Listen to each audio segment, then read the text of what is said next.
Assalamualaikum warahmatullahi wabarakatuh. Perkenalkan, kami dari kelompok 4 ingin mempresentasikan hasil kerja kelompok kami dengan materi karakteristik siswa di sekolah menengah kejuruan atau SMK. Pertama-tama saya ingin memperkenalkan diri saya.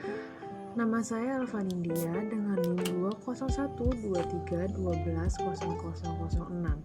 Dan yang kedua, Jayanti Putri dengan NIM 2010123220010.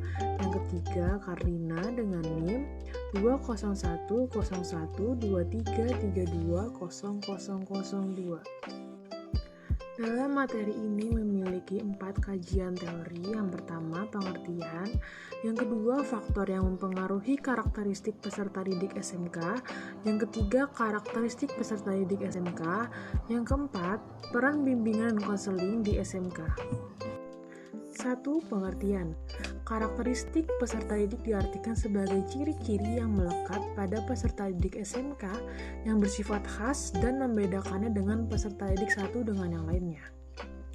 Dalam dunia pembimbingan dan konseling, peserta didik disebut sebagai konseli, yaitu subjek utama dalam layanan bimbingan dan konseling di sekolah menengah kejuruan atau SMK. 2. Faktor-faktor yang mempengaruhi karakteristik peserta didik. Ada 2 faktor yang mempengaruhi karakteristik peserta didik, yaitu faktor eksternal dan faktor internal. Faktor eksternal yaitu faktor yang berasal dari luar diri atau berasal dari lingkungan sekitarnya, yaitu lingkungan keluarga atau lingkungan prakerin, atau disebut juga praktek kerja industri. Menurut Firdaus, lingkungan keluarga adalah lingkungan pendidikan anak yang pertama dan utama, karena dalam keluarga inilah anak pertama kali memperoleh pendidikan dan bimbingan. Faktor internal. Faktor internal adalah faktor penghambat atau faktor pendukung yang berasal dari dalam diri individu. Salah satu internal yang erat kaitannya dengan kepribadian atau karakter awal siswa adalah soft skill, yang pada dasarnya merupakan keterampilan seseorang dalam berhubungan dengan orang lain, dan keterampilan dalam mengatur dirinya sendiri, yang mampu mengembangkan unjuk kerja secara maksimal. 3. Karakteristik peserta didik di SMK. Menurut Barnadip, Suwarno, dan Mesyati Jamarah 2010, peserta didik memiliki karakteristik tertentu, yakni 1. Belum memiliki pribadi dewasa susila, sehingga masih menjadi tanggung jawab pendidik. 2. Masih menyempurnakan aspek tertentu dari kedewasaannya, sehingga masih menjadi tanggung jawab pendidik. 3. Memiliki sifat-sifat dasar manusia yang sedang berkembang secara terpadu, yaitu kebutuhan biologis, rohani, sosial, intelijensi, emosi, kemampuan berbicara, anggota tubuh untuk bekerja, kaki, tangan, jari, latar belakang sosial, latar belakang biologis, warna, kulit, bentuk tubuh, dan lainnya, selain kecerdasan, bakat, minat, dan disposisi lainnya. Karakteristik peserta didik di SMK yang perlu dipahami antara lain: 1. Aspek-aspek. 2. Teknik-teknik pemahaman peserta didik. 3. Macam-macam karakteristik peserta didik. Pembahasan pertama yaitu aspek-aspek. Terdiri dari 6 aspek. Yang pertama, aspek fisik. Pada aspek ini, peserta didik di SMK sudah mencapai kematangan fisik, di antaranya perubahan bentuk tubuh, tinggi, berat badan, proporsi muka, serta bentuk badan yang tidak lagi seperti anak-anak. Yang kedua, aspek kognitif. Pada aspek ini, peserta didik di SMK mulai menunjukkan kemampuan berpikir secara logis, serta mulai mampu berpikir yang menghubungkan sebab akibat dari kejadian-kejadian di lingkungan mereka. Yang ketiga, aspek sosial. Pada aspek ini, peserta didik di SMK mulai tumbuh kemampuan untuk memahami orang lain.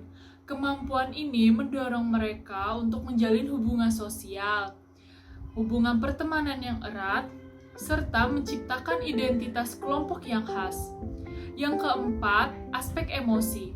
Pada aspek ini, peserta didik di SMK digambarkan dalam keadaan yang tidak menentu, tidak stabil, serta emosi yang meluap-luap.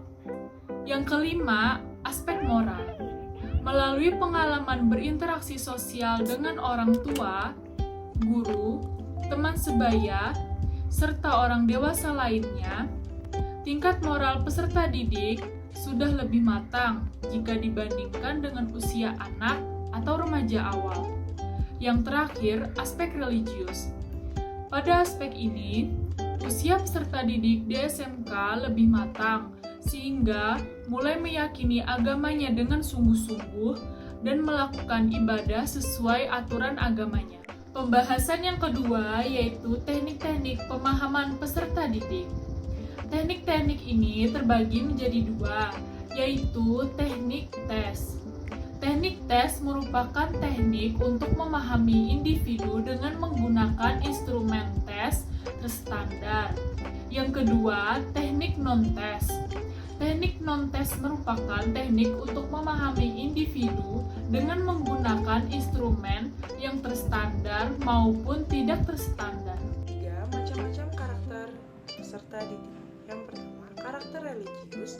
Yang kedua, karakter rendah hati. Yang ketiga, karakter sopan santun dan hormat. Yang keempat, karakter peduli. Yang kelima, karakter toleransi. Dan bimbingan konseling. Jadi, pada jenjang pendidikan menengah kejurusan atau yang kita sering sebut SMK, guru BK atau konselor membantu peserta didik menentukan minat dalam memilih program keahlian yang tersedia. Jadi, kesimpulannya adalah ciri-ciri yang melekat pada peserta didik SMK bersifat khas dan membedakannya dengan peserta didik yang lain. Karakter peserta didik di SMK meliputi beberapa aspek, yaitu aspek fisik, kognitif, sosial, emosi, moral, dan religius. Dalam presentasi kali ini, kelompok kami juga akan membahas fakta dan mitos anak SMK. Salah satu fakta anak SMK yaitu biaya praktek di SMK lebih mahal daripada SMA. Nah, itu fakta, karena sebetulnya masalah biaya sekolah bergantung pada sekolah yang kita pilih. Tapi jika menyangkut biaya praktek mata pelajaran produktif, rata-rata biaya praktek di SMK negeri dengan SMA negeri lumayan terasa perbedaannya. Pelajar SMK bisa langsung kerja setelah lulus, itu fakta. Yuk kita tengok pengalaman si A yang sukses bekerja di berbagai kantor dan perusahaan begitu dia lulus SMK jurusan software. Setelah beberapa tahun bekerja, dia berhasil mengumpulkan uang untuk melanjutkan kuliah. Jadi, pendidikan di SMK memang ditujukan untuk memberi kemampuan bagi siswa atau siswi untuk siap bekerja. Tentu saja, karena kamu hanya mendapatkan pendidikan dasar sebuah bidang atau profesi, kamu akan bekerja dengan posisi paling dasar. Meskipun begitu, kalau kamu cepat belajar dan bekerja keras, tidak menutup kemungkinan kamu bisa terus meniti karir di bidang tersebut, meskipun kamu baru lulusan SMK. Pelajar SMK nggak segaul pelajar SMA, itu fakta. Kenapa pelajar SMK sering dibilang kurang gaul? Selain anak SMK sibuk praktik mata pelajaran produktif, organisasi ekstrakurikuler di SMK juga nggak diolah secara serius. Selain itu, menurut salah satu mantan ketua forum komunikasi OSIS, tidak banyak SMK yang mengadakan pentas seni berskala besar di sekolahnya. Mereka lebih banyak mengadakan lomba berkompetensi antar bidang jurusan. Makanya, SMK terkesan selalu serius dan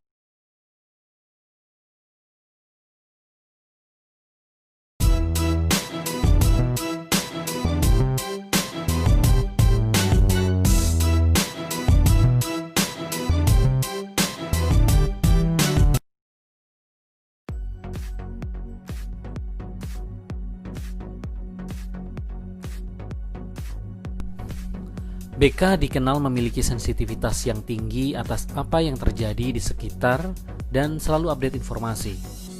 BK mengikuti arus informasi berita terkini dan memahami sikap apa yang perlu diambil, khususnya di masa krisis seperti ini. BK berperan membantu mengedukasi siswa agar terhindar dari ancaman virus menular COVID-19. BK bukanlah personil garda terdepan dalam hal medis, tapi BK mempunyai andil yang sangat penting. Bekerja di balik layar, proaktif memberikan edukasi life skill pada siswa untuk berpartisipasi dalam aksi pencegahan COVID-19 dengan beraktivitas sementara di rumah. Lebih detail, akan kita bahas 9 peran BK dalam masa pandemi COVID-19. Peran yang pertama adalah mengedukasi siswa melalui layanan informasi. Penting bagi guru BK untuk bisa meng-create redaksi yang kreatif dan mendesain infografis informasi. Kenapa menjadi penting? Karena sasaran kita adalah siswa, bukan sekedar ditujukan kepada mereka, tapi pesannya harus bisa mereka resapi dengan seksama. Tipikal mereka adalah menyukai hal-hal yang kreatif dan menarik secara visual, sehingga merangsang mereka untuk menyimak dengan penuh ketertarikan hingga mereka mengikuti arahan dan informasi tersebut. Setelah aspek tersebut dipenuhi, langkah selanjutnya adalah dengan membagikan ke WhatsApp group misalkan, atau WhatsApp siswa, atau orang tua siswa, agar mudah distribusinya. Bisa kita gunakan juga platform lainnya seperti Facebook, Instagram, bahkan menulis di artikel majalah atau koran. Lebih bagus lagi apabila bisa dibantu radio atau televisi lokal, agar lebih masif dampaknya.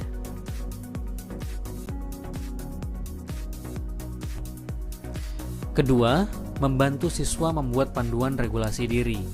Menurut Bandura, regulasi diri merupakan kemampuan individu untuk mempertahankan komitmennya terhadap suatu tujuan selama periode waktu tertentu, khususnya pada saat tidak adanya insentif yang berasal dari luar diri.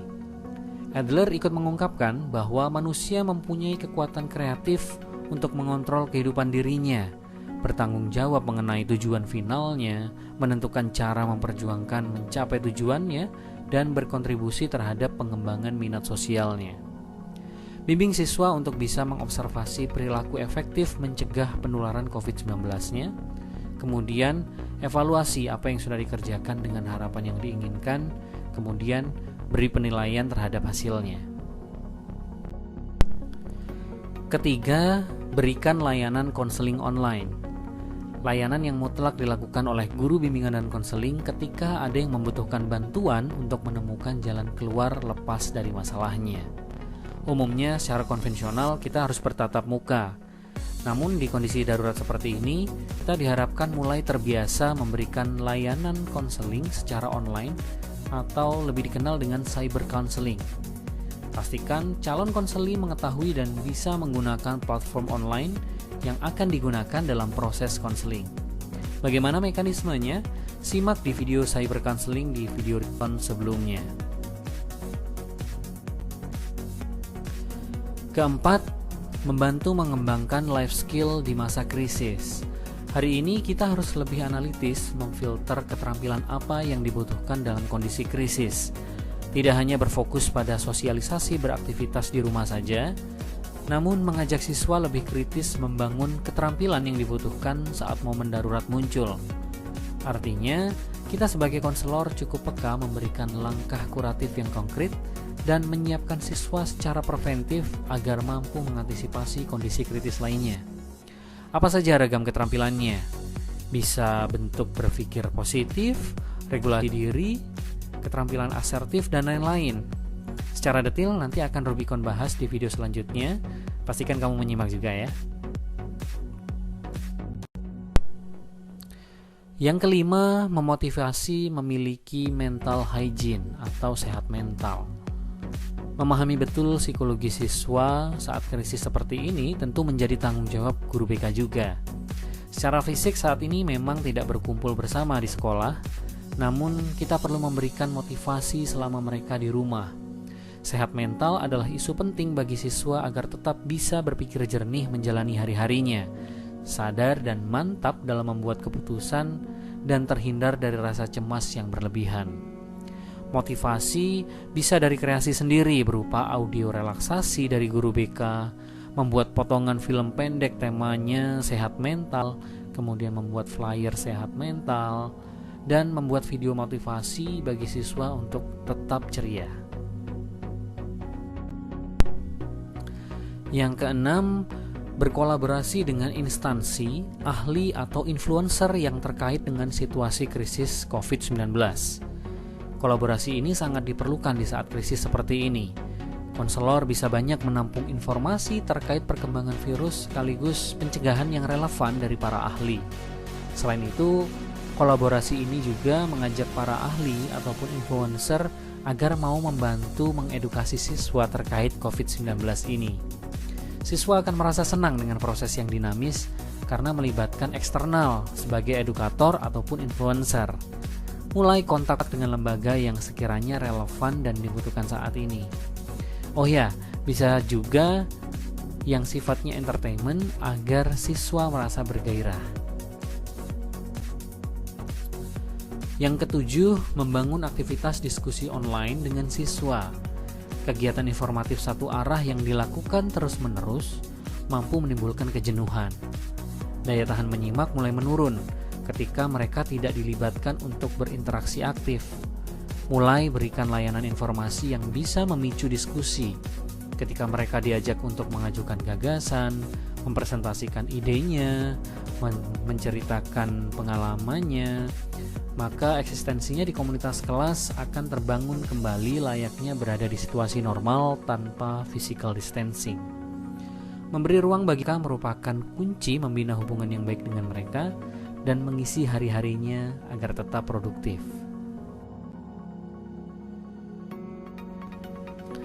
Kedelapan, membuat kuis dan game interaktif. Hari ini memang kita dituntut untuk selalu menjadi kreatif. Dan tantangan ataupun permainan adalah zona di mana anak-anak tumbuh dan berkembang. Cocok ya? Jadi kuis interaktif bisa jadi salah satu alternatif bagi BK memberikan layanan bimbingannya pada siswa. Siswa harus memutar otak dengan penuh rasa penasaran yang tinggi, membuat belajar menjadi tidak terasa. Berikan kuis berupa pertanyaan-pertanyaan, tebak kata, make a match dalam cooperative learning, dan sebagainya.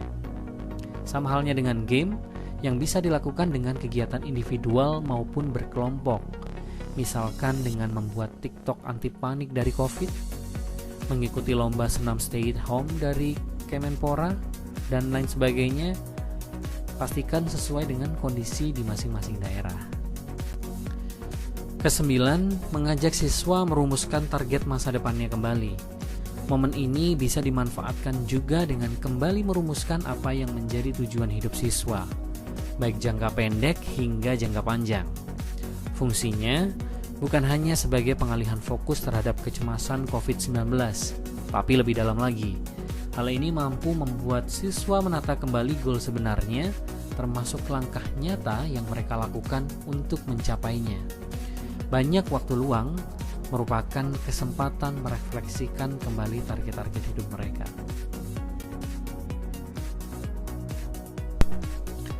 Ketidakmampuan menyesuaikan diri dengan lingkungan membuat siswa rentan terhadap berbagai risiko munculnya masalah psikologis.